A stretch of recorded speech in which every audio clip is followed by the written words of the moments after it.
Access to decent health care is a critical concern for many Georgians as their attention turns to this election. There's a new fleet of ambulances on Tbilisi's streets since the current government swept to power last October. Healthcare spending has almost doubled. Dr. TATYA ADAMIA has had a pay rise. We have new cars, we have new uniforms, we have new office.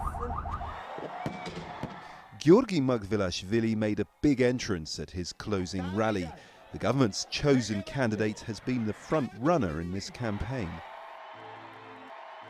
Two other candidates pose a challenge, Nino Borjanadze and David Bakradze. He's the closest rival, but is consistently behind in the polls. Bakradze is associated with outgoing incumbent Mikhail Saakashvili. He's packing his bags after his final term in office. Despite implementing important reforms, Georgians showed their anger with his administration at the ballot box last year. The country's ailments include chronic poverty and unemployment. In a recent poll, 31% of respondents said they were jobless and looking for work. In that same poll, healthcare came top of the list of priorities for reform. This election is less about individuals and more about programs. This is also about whether we will have divided power or we will have a consolidated power.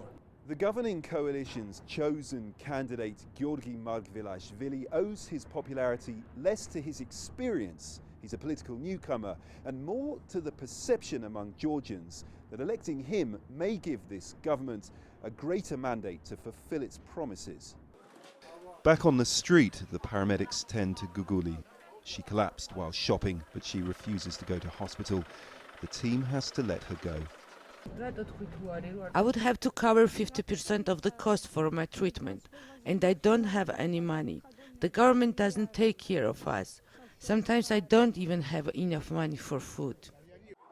For whoever ends up driving Georgia after this election, there's still much work to be done.